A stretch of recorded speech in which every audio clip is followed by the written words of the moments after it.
Okay, it says you're live. Score. Awesome. Well, good morning. Happy Saturday. I feel like it's been forever since we were last on here. Um, Libby and I have been doing a ton of traveling over to. Oh shoot, what was it? Yeah, we did live in Las Vegas, but since then Oklahoma, all that fun stuff. So I think carrying back our topic for today, it was all about self image. I think that came out of our trips. And honestly, for me, it was a lot of what I took for granted with my routines, with Yeah. my day to day. And so really started to question how comfortable I was getting with myself, and what I was considering as, quote unquote, good enough. Yeah, so we have had the craziest month. Mm-hmm.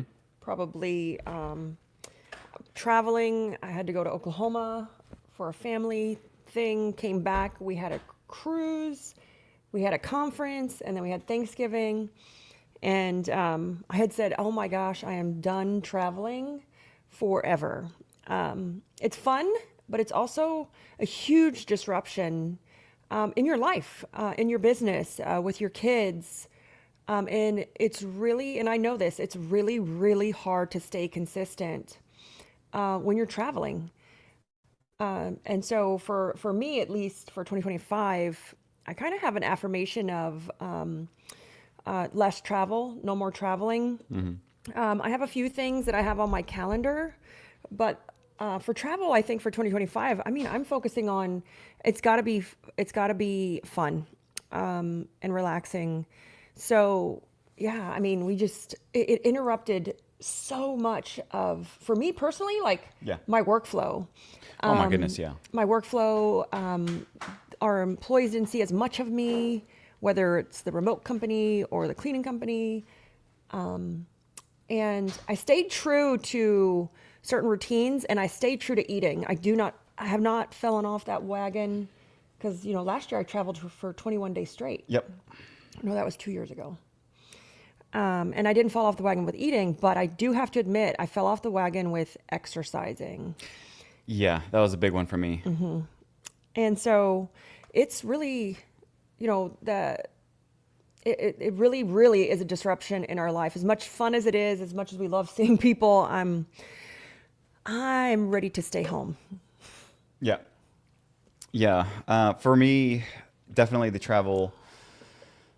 Food again was fine, but it was rough at times, especially when a lot of it was lean and you needed that fat for the energy. At least for the way that we are. Again, the way of eating, I guess, is what you call it.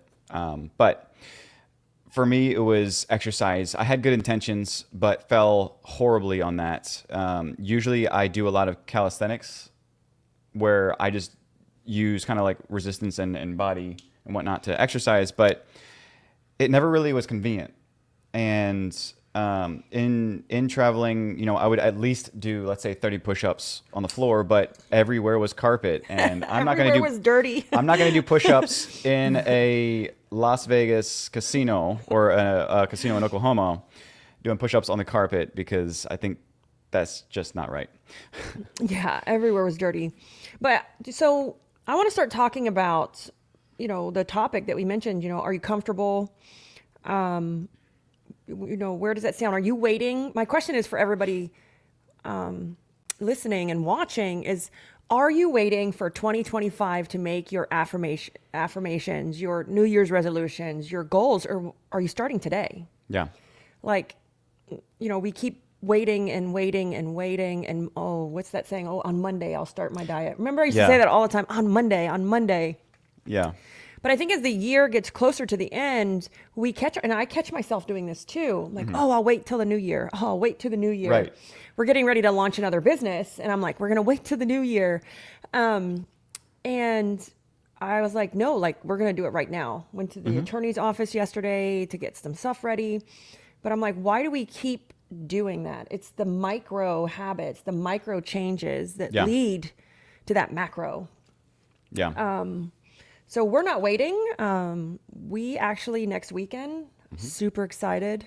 Chris and I, if you guys follow us, you know we do couples quarterly planning. Yeah. And so for all my business owners out there watching, I see Jen, I see Erica, I see Maria. But for all my business owners out there watching, this is a super, super important thing that nobody talks about. And I'm going to claim it. And my goal in 2025 is to host an in-person one. But it's couples quarterly planning. And why is this so important? It's so important because I need Chris on my side, right? I need him to understand what I'm going through, but I also need to understand what he needs from me, what the family needs from me. Yeah. So it's one of those things where we go away for 2 days and we plan the quarterly. I talk about the business. He talks about what he wants. We talk about our family. What travel do we want to do in this quarter? What goals or things do we want to set? So we do it before the company quarterly. So I sit in a couple company quarterlies because I have a couple companies, but we do it before the companies meet for the quarter so that when I walk into my company quarterly, I know exactly how much I can give to each company. Yeah. Because I put my family first and my husband first and myself first. And then, I'm not overcommitting in the company quarterly. I'm not, I know exactly where I stand, how much time I have, what's needed from me from the kids. Yeah. And then it makes Chris feel like he's part of that decision and not just being left second to our business. Yeah. And I know we mentioned it in actually one of our very first date mornings is, the idea of your kingdom and, having that attention, that focus, that influence on yourself first and taking care of yourself first. So, Libby, what was it again? Please repeat it in terms of the priorities that you have in life. Oh, me. And I want to say good morning to Maria and Erica. She said she quit setting start dates. You've learned that you start now. Yeah. I just saw a great Gary Vee post, and he said, stop making to-do list and get shit done. Stop making to-do list and go get it done. Yeah. For me, my order of priority is me first. And that took me a long time to learn because we know that, or I always thought that that's selfish. I don't know. It's just a stereotype for mom and women. Oh, no, your kids come first.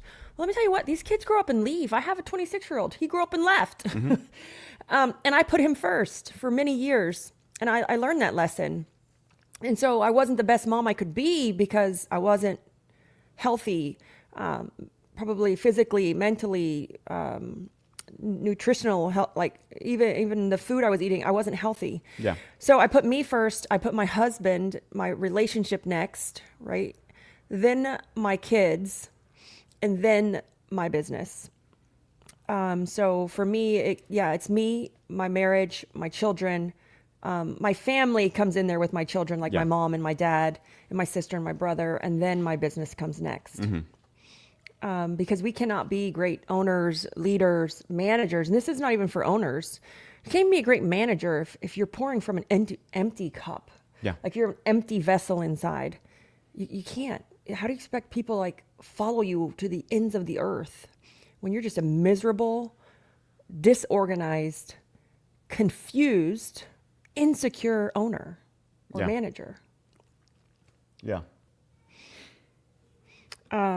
So Erica said she loves that. It took a long time for me to learn it. Like I always thought that was like selfish. Like I'm first. But it's just whatever I need, Erica, to be a functioning adult. Like, what do I need to be mentally sound and healthy? What exercise do I need to do to work out my body and my mind? And for me, it's not going to get my nails done. And for some people, it could be. Maybe that's what makes them feel good. Yeah. But I had to figure out what made me balanced, right? What made me feel whole. And then I could pass that down in my marriage and then to our kids together. Yeah. I'm sorry. I'm going to harp on this. I'm going to jump on this bandwagon. And I'm sure moms are going to come on here and get mad at me when I say this. But I'm tired of moms and like women and even some husbands, fathers, Chris. I'm going to call you out. Okay. Putting their kids first. Because it's a learning moment, but I'm tired of parents like putting their kids first on this pedestal of like, they're the most amazing thing since sliced bread. And I got this when I was a basketball coach. No, your son is not Michael Jordan. Yeah. No one's son is literally at this point in time because no one has replaced Michael Jordan. But we give and give and give so much to our children that we neglect ourselves. I see moms do this every day, and then they're just tired and miserable and overwhelmed. We see this in organizing. We see this within our cleaning companies for moms that we're servicing. And I just think that we need to stop putting our kids first and put ourselves first. And that will make us even better parents. Yeah. Yeah. Maria said, my husband always says that our kids are going to leave us. They are. And at the end of the day, Maria, like it's just going to be me and Chris left, which is great, but not great if my marriage sucks because I gave everything to my kids and I didn't leave anything left for my husband. No passion, no energy, like a horrible sex life. What is like that we're left with a broken relationship when all of our kids grow up and leave us. Yeah. And then we wonder why a lot of like marriages end in divorce when the kids leave. Yeah. And on that topic, I just want to say from a husband's standpoint and things like that is when you keep putting it off as there's more important things instead of sex life. I'm just going to bring that up right now. If there's more important things like, oh, we got to take care of this first, or oh, don't, it's only for special occasions. Every day is a special occasion. Yeah. Then I think it's not doing justice to the relationship because again, there's that level of connection that has to happen. It's just the nature of who we are. And so if we're not leaning into that and taking care of you first, then marriage, then family, and then whatever else is left, then I think that's where things break. And then because either you break or your marriage breaks, everything underneath of it breaks as well because that is the foundation. Yeah, it is. And I mean, you don't know how many business owners reach out to me pretty consistently about help with this. Not the sex part. Hey. But I mean, in reality, this is going to sound really shallow and naive, but it's one of the most important parts of building a strong relationship or marriage. And if you don't think so, then I think that's being naive. Yeah. So a lot of business owners will reach out to me about the lack of support at home, the struggle of this. And so then this is why we wanted to bring up like goal setting. Are you comfortable? How are we approaching the new year? Try bringing your partner and your spouse in to then like plan your quarter with them on a personal level. Yeah. Let them know what you're going to do in the company or what you want to do within that company as well. And then they're going to feel like they are a part of that journey versus just hearing you complain every time something goes wrong. And even if they don't work in the company. Yep. Oh, Chris does not work and organize it at No. all. He doesn't even go to the Organize It meeting, but he knows what I want to do every quarter in Organize It because we cover it in our couples quarterly meeting. Yeah. So this has nothing to do with your spouse working in the business. This is to get your spouse on board so you can have support. Because like I said, I get a lot of people reach out to me that it's like chaos every day at the business, and then they go home and there's more chaos or more imbalance and they just can't take it anymore. Yeah. And I just think it's misalignment. I think we were taught wrong. And I think it's misalignment, at least from a woman's perspective, how we were taught that our kids come first, and that helicopter mom kind of thing. And I think that too, society teaches us to put ourselves last as moms or women or parents. And in reality, we should be putting ourselves first. So, our topic was, are you comfortable? right? it was all about, how's your self-image, and the idea of being comfortable, is that keeping you average? My first question is going to be, who are the 5 people you're spending the most time with?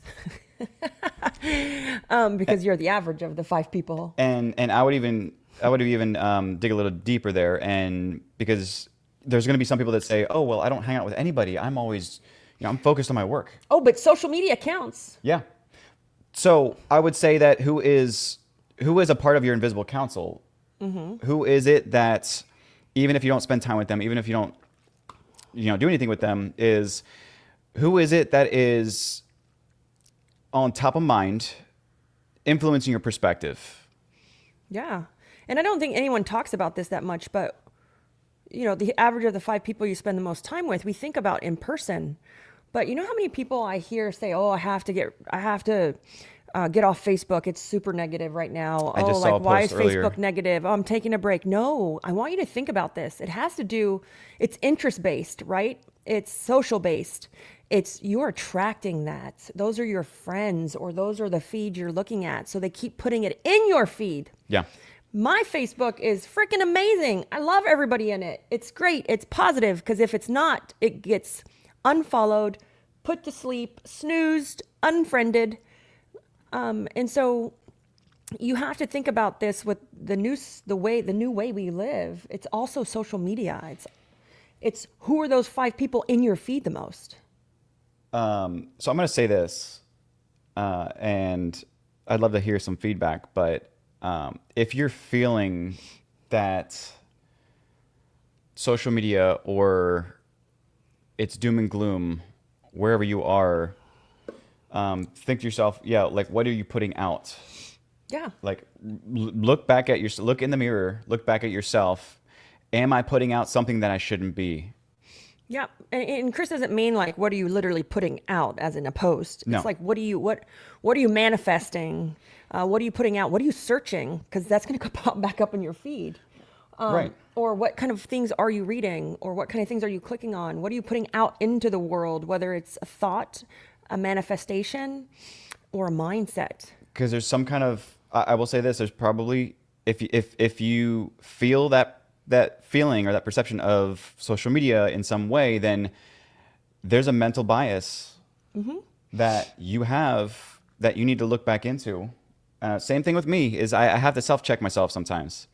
I think that's really important, is the self-check, is trying to create triggers or wrap it into your day-to-day so that you have this moment of freeze, pause. Am I looking at things the right way? Yeah, and I think a self-check is really important. Me and Chris at our couples quarterly meeting, and one of the things that we have said that we're able to do is to, I'm trying to get the camera straight, is to call each other out. To call each other out if we're doing something that we said we weren't going to do, if we were doing some self-sabotaging habits, calling ourselves out if we're not living our values. Yeah.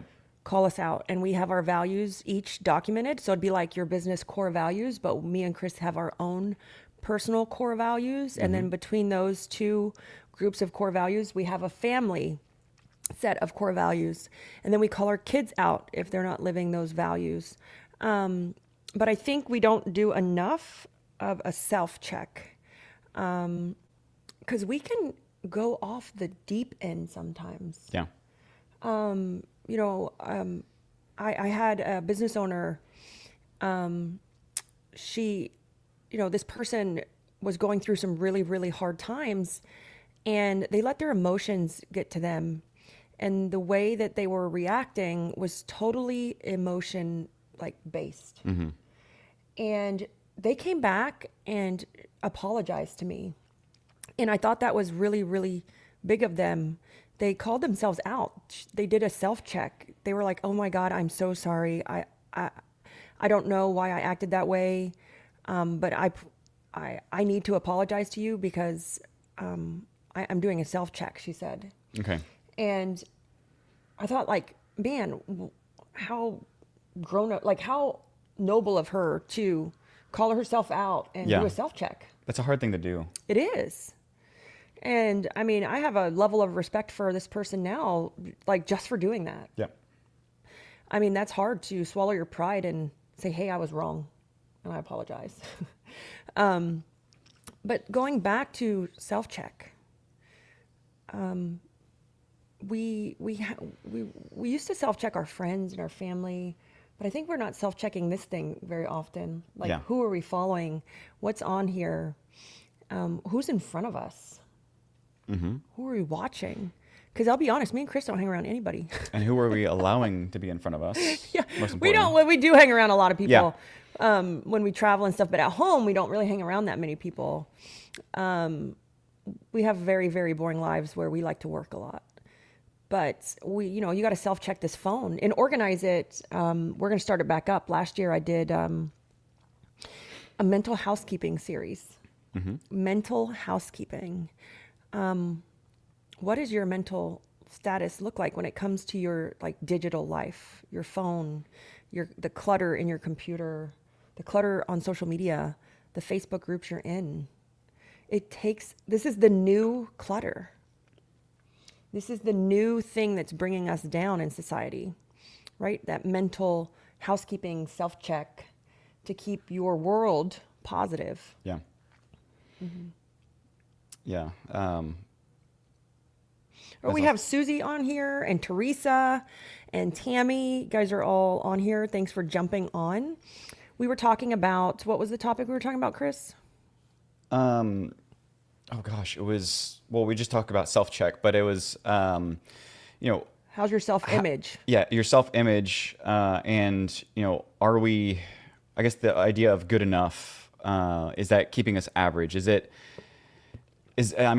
becoming a limiting belief if we just allow ourselves to settle just because it's easy?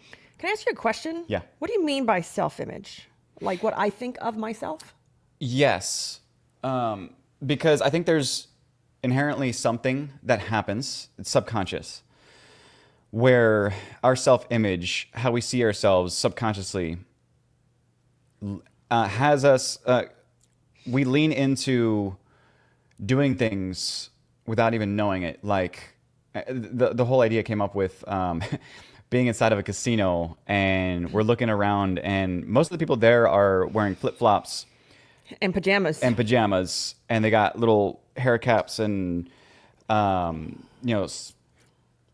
whatever, but it's like they're in pajamas, they're just there, they just kind of rolled out of bed and went there, and it was good enough for them to just go at it. But I think to myself, and again, this is the idea of like that self-image is, are you subconsciously settling with the perception of you because you think that is all that there is to give?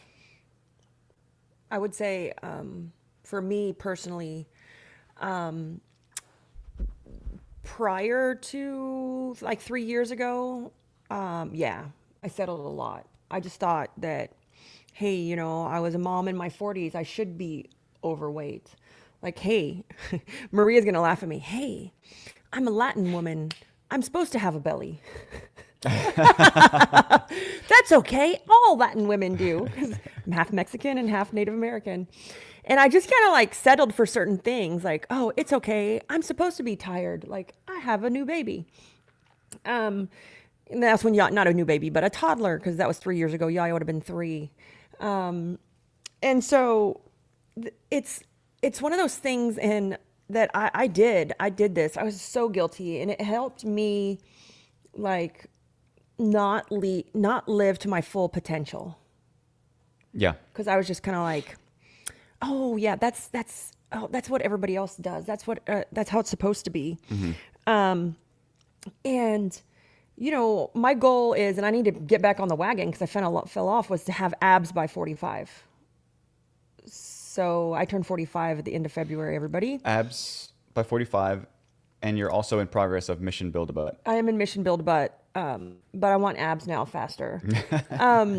And but in my mind I was like, oh, women in their 40s don't wear crop top shirts. Why would I want abs? And I'm like, well, I'm the percentage of people in the world that are have multiple businesses over $1 million that are women that have abs is like, it's a unicorn. It's like, I asked ChatGPT this. It's like 0.001% of the world has all those things. Yeah. So it's like trying to be different and unique. I'm like, unique. Okay, so here's the thing. It's so weird. Here's the thing then. Y'all want to be 1%ers with your companies, but what about being the 1%ers for yourself? Yeah. Well, that's what I mean. That's the one. Yeah. It's like I wanted to flip that perspective because everybody, I see a lot of people out there who's focused on proud to be the 1%. I'm proud to be, the select few, the elite of business owners or entrepreneurs. or just say cleaning. Or cleaning. But why not try to be the 1%ers Of the world. of Yourself. Yeah. So I have that little mini challenge going on. I'm thin enough now. Maria says she wants abs too. I'm skinny enough. Now I'm got to work on toning. The travel made me fall off the wagon, so I got to get back on it. Yeah. But I wanted to read what Maria said. She goes, about dating. I asked my husband to do date mornings and he accepted. Yay. It's different because we always did date evenings. So love that. Hopefully they work out. We love our date mornings. Oh yeah. We even had cups printed. I don't know if you guys saw us. This goes to Sharon Timberg. Yes. So I did a quote the other day and it's like, when you're wrong, shut up. And when you're right. Oh, right. When you're wrong. I don't remember. I'm gonna have to pull up the quote. Yeah. It's a quote from Sharon Timberg. But we, to keep your love flowing. I'm going to look for it right the now. cup. Yeah, it's not going to take me long because, wait, where'd it go? Okay, it's right here. So let's read it. It says, to keep your love brewing in the loving cup. When you're wrong, admit it. And when you're right, shut up. So what did Chris do? He went and printed cups and his says wrong. And he put right on my cup. And I'm like, why do you want to assume that I'm right? But I'll take it. So,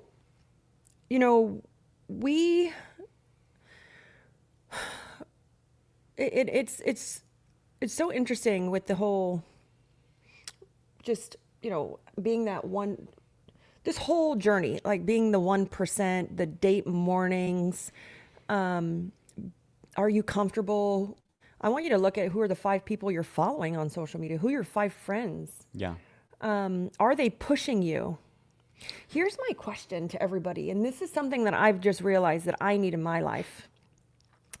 I pay a lot of money for mentors. I have had Dan Martell as a mentor for 3 years, and I'm in this exclusive, very small group that he is in. It cost me an astronomical amount of money. You guys don't even want to know, but it's been worth every penny. But now I've noticed that I need the next evolution. Mm-hmm. I wrote on the top of my paper, so I'm an EO and we were in Forum the other day on Tuesday. And I want you guys to ask yourself this.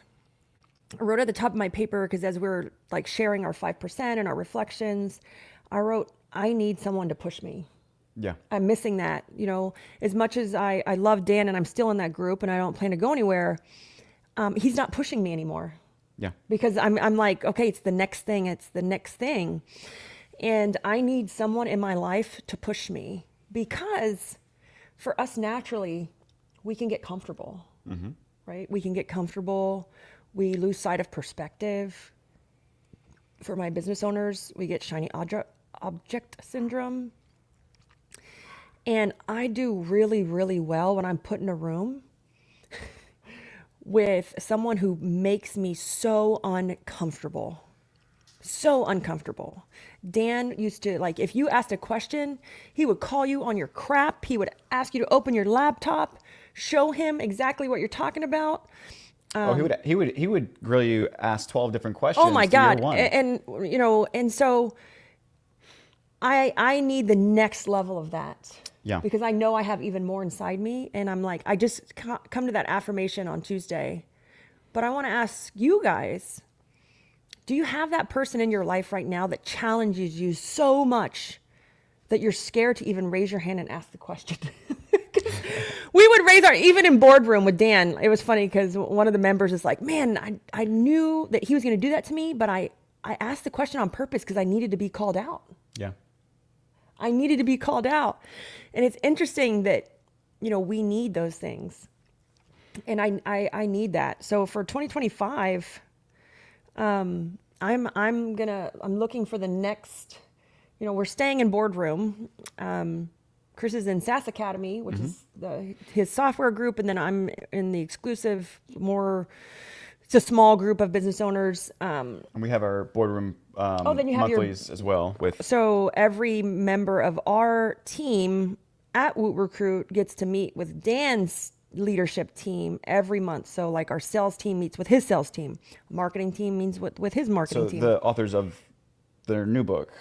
Oh, so the offers, of Software as a Science. So those are like Chris's mentors and JP's, and they even have an executive assistant.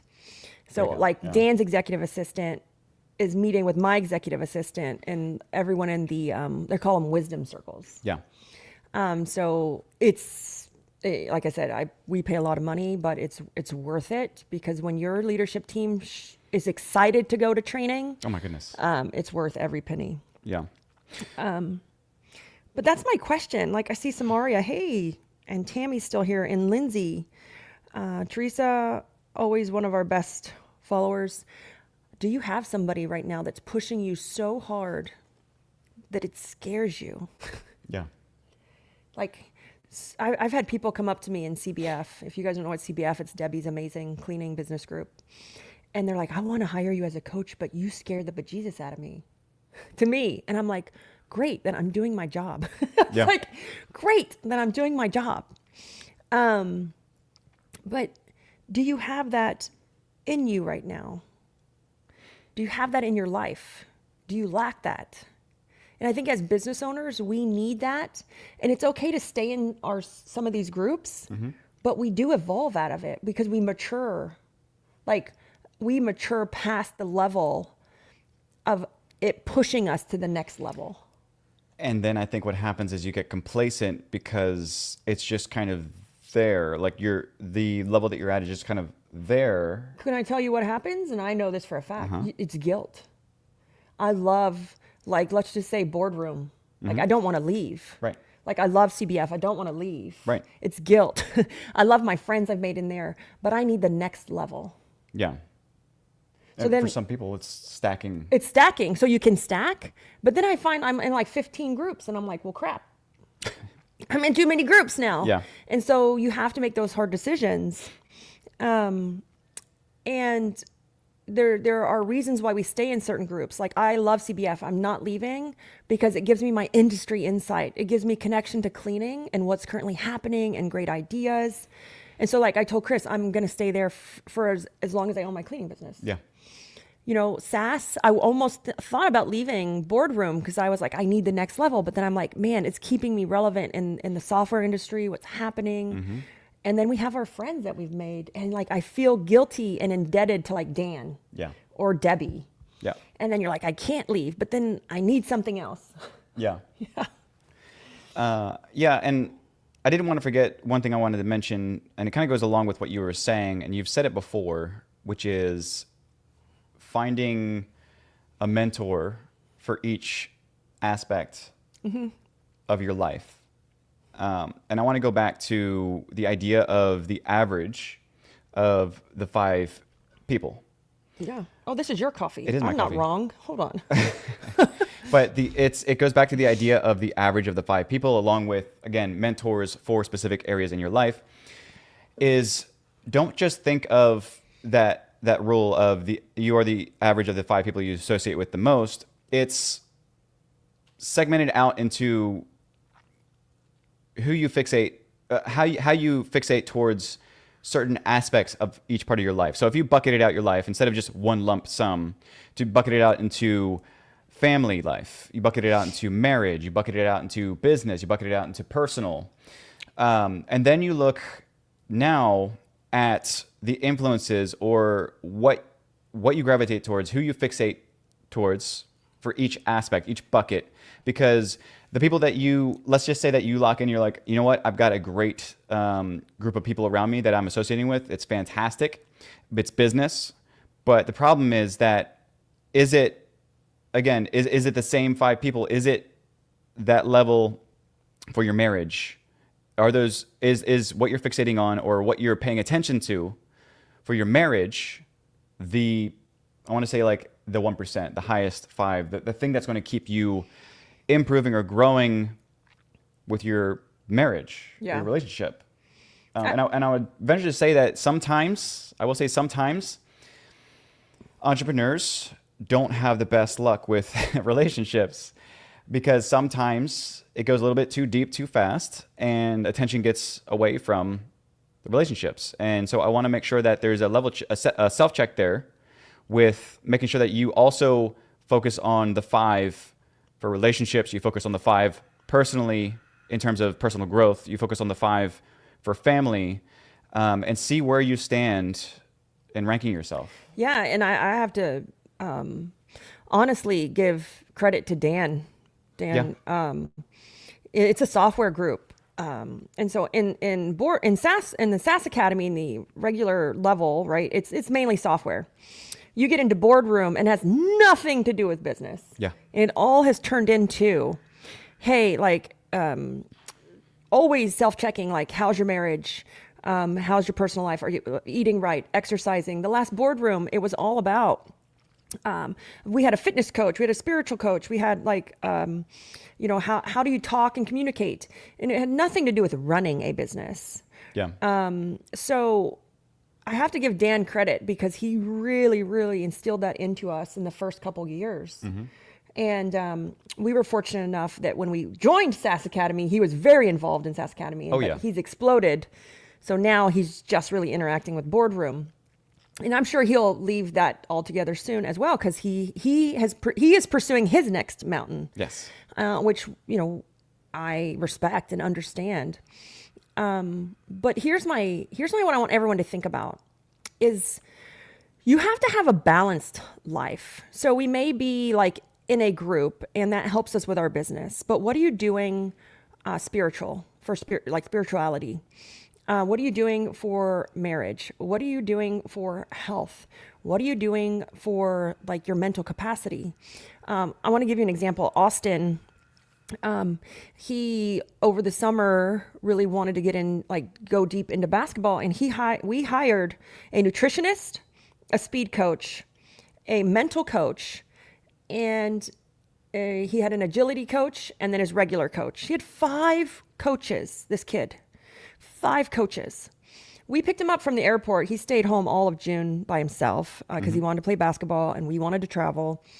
We picked him up from the airport and took him to dinner, and he ordered broccoli. I'm like, what is going on and who are you? He would never eat a vegetable. He goes, oh, well, my nutritionist said that I need to eat more vegetables. Meanwhile, I've been here 16 years of your life telling you to eat vegetables, and you never listen to me.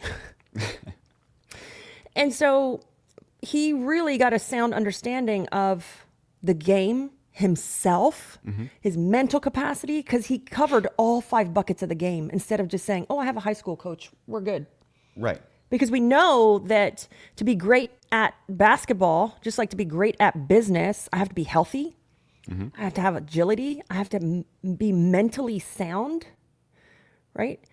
And most business owners don't even do those. And here's a 16-year-old junior in high school, 5 coaches so that he could have a great game, all just for a great game. And so with my business owners, I just want you to think about like, okay, we're in a business group, but then what? Because then if that's all we're doing, then, we're not getting great feedback maybe for our mental health or our marriage or our nutrition or our eating. Because we're going to adapt to the habits that they may have if we're not having other influences in our life on those buckets. Especially influences that are stronger. Yeah. So Teresa, you said your health is at a 0, but the greatest thing, Teresa, is that you can always start today. Right? I love that saying that if I'm just 1% better every day, that it compounds over the course of a year. Yep. And I could be an entirely new person in a year. I mean, I posted a picture of me this week of what I looked like 4 years ago versus this year. And so it's okay. All we have to do is just be better today than we were yesterday. Yes. That's it. It's small. It took me 4 years to like feel healthy and look healthy. Yeah. It's micro. It's little tiny habits and transactions that we can do. So 2 things I want to say about that. Number 1 is, and I want to direct this towards Teresa and whoever else is listening in case they need to hear it, but the idea of, again, if whatever part of you is at 0 and you know that you need to start, and of course you hear the same thing over again about 1%, just little by little, whatever, is go through the motions of asking for permission. For those people that are in your life, your family, your relationships, whatever, ask permission to help you get started with it. That's what Libby did with me, and asked my permission to get started. And if you do the same thing with your employees and your company and your businesses, same thing's going to happen. But and also a little teaser with the kids book is there's a little bit of this mindset wrapped in there for the kids. But it's asking for that permission. It gets them to jump on board, to buy in. You'll notice that people rise up to the occasion. And all of a sudden you have this massive amount of support behind you. But if you never ask, you don't get that support. Yeah. Yeah. And the craziest thing happened when I started on this health journey. All of our employees, all of them, some even cleaning technicians, people in the Organize It office, people in the Woot Recruit, they all follow you. They all inspired to be like you. They all are like, oh, Libby, I'm working out. I saw your workout plan on Facebook. I'm like, I didn't even know she followed me on Facebook. Or they're like, oh, I'm eating better. They're so proud that they see your transformation and they crave it in their life as well. Because this is not just an business owner thing. No. This is a human thing. Yeah. Which I think is why it's so amazing. And by the way, those people that are doing stuff because of you, influenced by you, they're usually quiet and you don't know. And all of a sudden it's like, oh, by the way, over the last 6 months, I've been doing this, this, and this. And all of a sudden I'm amazing. Thank you. Yeah. Yeah. So Jeremy said, these are the skills that you are mentioning. Libby, wait. Oh, hard things, communication, health, physical, emotional, soft skills, relationships, leadership. Yep. Emotional intelligence. Yeah. Maria said, everything is a process. Teresa, oh, I feel you on this one. I got nice and healthy and then allowed myself to slack because it's cold and the holidays. So here's the thing. So me and Chris, when we traveled, I said I fell off the wagon with exercising. We never stopped walking. Yeah. We never stopped walking. Oh God. My hand signal just messed up the camera. We never stopped walking. So what I wanted to share with you guys is that it cannot be a temporary thing in your life, Yeah. right? You don't ever call it a diet. Don't ever say I lost 30 pounds because we always tend to find the things that we lose. Yeah. Damn Martell quote. He called me out on it. That's why. Yep. We tend to find the things that we lost. It's part of your life now. You know, we practice carnivore and a lot of people ask me, are you going to stop eating that way? And I'm like, not right now. It's my life. Maybe I'll change my life one day. But, and I think the walking too, I think walking is one of the most underrated exercises Yeah. that you could do. I think just making walking in your life and eating in your life. The one thing I learned in this journey whether it affects your mental health and your physical appearance, is that 80% has to do with the food that we put in our mouth, not the exercise. Yes. 80%, guys. 80. So if only you fixed your food. How many people, I know so many people go to the gym and work out every day, and they're so frustrated because they didn't lose weight. They look the same. Like they're not seeing any changes because they're still eating the same food. Yeah. You could work out every day, but food has 80% to do with even our mental health.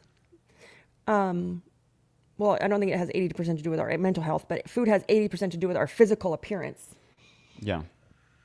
I know that because Dr. Giselle here in Fort Myers, when I went to the doctor to help me lose weight, she told me 80% has to do with what we're eating, Libby. You're going to have to change everything about the way you eat. Yeah. I said, as long as I can still drink wine. So, yes, I eat great and I still do drink wine, but I try to drink high quality, very good wine, no sugar, no carbs. And I still eat very, very clean. So I would say I'm like a 95%, 90% carnivore because I still have wine. Yeah.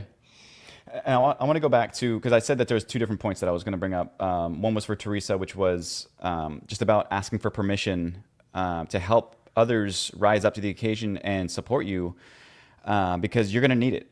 Well, Maria said, she goes, I never ask for support. Right.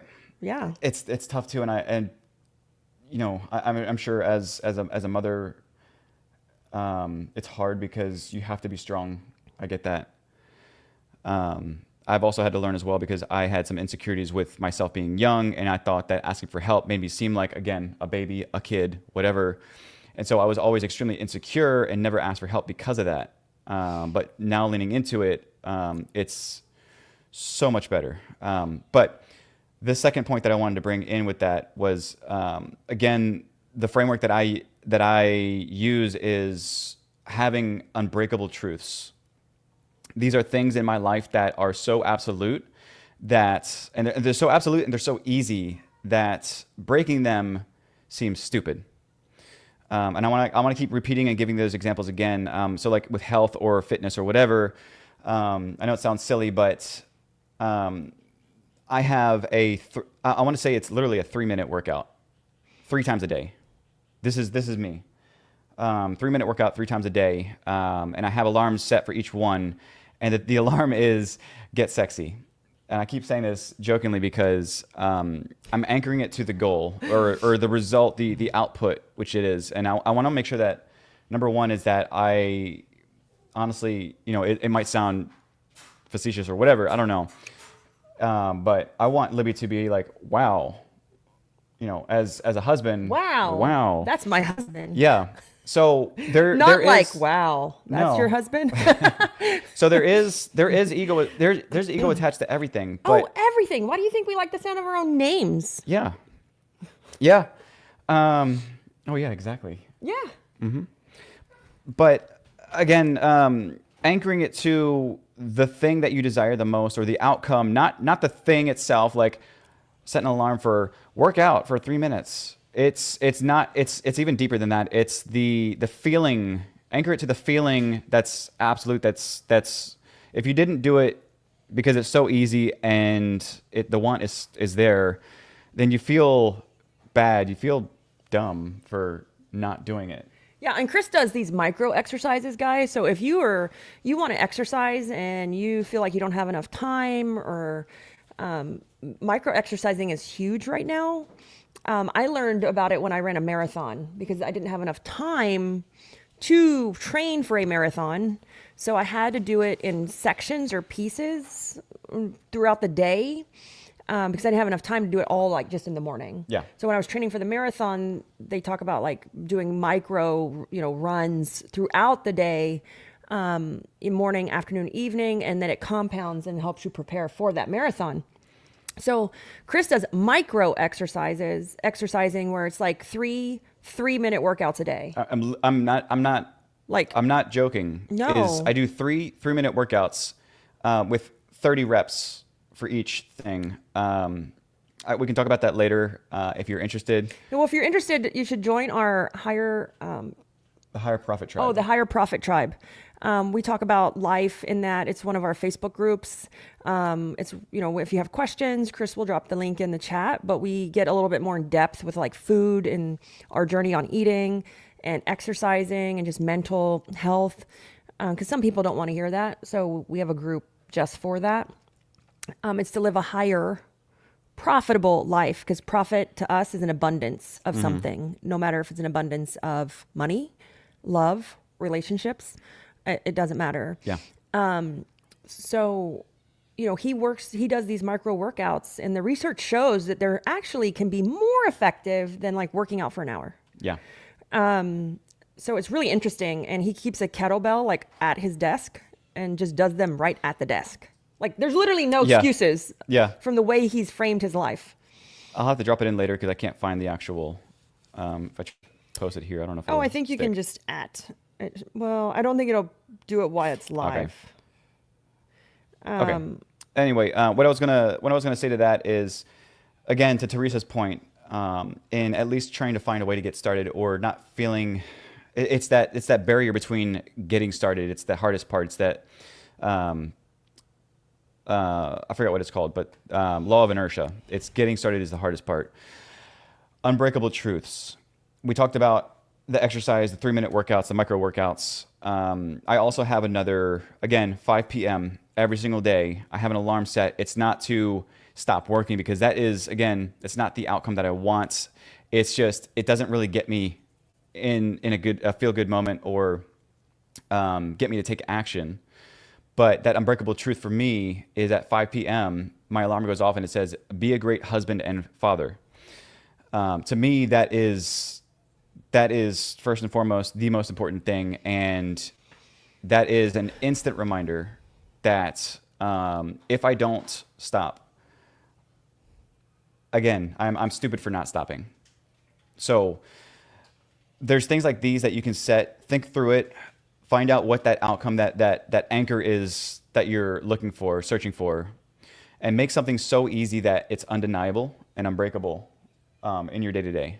Yes, awesome. And I think that when you do these things, we need to learn to live and depend more on technology. As in, what do you mean by that? Even Yaya at 6 years old, she has an alarm at 9 o'clock in the morning Oh, yeah. to play with bubbles. Yeah. Because that's what makes her happy. And so she has an Alexa in her room. Oh, I said the word. In her room, and it reminds her every day at 9 a.m. to play with bubbles because that's what makes her happy. So if we can rely more on technology to help us, right, to help us remember the important things, to help us hold ourselves accountable, whether it's alarms on our phone, calendars, devices like a Chrome or Alexa or Google's. Austin uses a Google in his room for everything from reminding him to do his face routine, to brush his teeth, to he gets himself up for school every morning. At 4:30. At 4:30 in the morning. And so leaning on tech. And if you have children, we did this in the organizing section when I used to organize in the field. We would buy these devices to help kids that had ADHD to pay attention, to remember to clean their room, to remember to put up toys. And it works really, really well if you're one of those entrepreneurs or if you're a child, and you tend to get easily distracted. Yeah. Or, you just go off the deep end. It will bring you back. And if you choose to ignore the alarm, then that's your fault, right? But you've put those bumpers in place. So, all right, guys, I think it's time to wrap up. Teresa said, I'm guessing that it triggered her Yeah. Alexa. Said, Yeah. do you want to shop for bubbles? So, it's funny because we had to set the devices up so she couldn't buy something on her Alexa. We learned that after we had some subscriptions rolling for Prime Music. Yeah. She bought all kinds of stuff and we're like, whoa. So they have a kid setting on there now. Yeah. But at the end of the day, ask yourself, are you comfortable right now? Are you, how's your self-image? And it can sound vain, but it's important. It's important. How's your self-image? Are you staying comfortable? Yeah. in the mornings, look in the mirror and say, "Do you feel amazing? Do I feel amazing? Do I look amazing?" You know, I've always wanted to have our devices play that Mary J. Blige song in the morning. And if you've never listened to that Mary J. Blige song, it's called Good Morning Gorgeous. And I was like, well, that's kind of snotty. But it's a very like, I don't know, like emotional song, like inspiring song. Yeah. Because she's telling herself every morning to get up and call herself gorgeous. So, you know, are you comfortable? Is it keeping you average?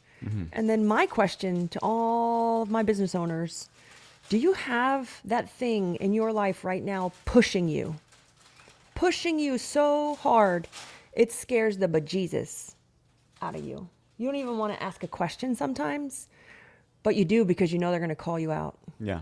You know, it's amazing to have that in your life. When you see people, when you see entrepreneurs, I'm trying not to talk with my hands because I don't want to trigger the camera. When you see those entrepreneurs in your life just taking off like skyrocket, and you're like, man, they're killing it. I'm telling you right now, man, they got somebody pushing them so hard that they don't even know what their own limits are now. Yeah. And so if you don't have that, get it. Get it now, whether it's a spiritual coach, a fitness coach, a nutritionist, a business coach, an industry coach, because I think it's great to be in our industry specific groups, but then running a business is the same everywhere. Like leadership coach or just an accountability, right? Or mentor or consultant. You know, I love coaching, but at the same time, I love consulting. Yeah. Consultants just tell you what to call you on your crap, tell you what to do, done. They don't even ask you a question. You're like, okay. So ask yourself these questions. Anything else before you wrap up? I do got to get up and turn around and turn this off. I mean, really it's just that is just how are you positioning your life to just be a better you? I think that's everything that we're wrapping up to is how are you positioning your life to be a better you? So I know Libby's going ahead and turn this off. So hope you guys have a great Saturday. Please kick it off with a bang, and we'll see you guys next week.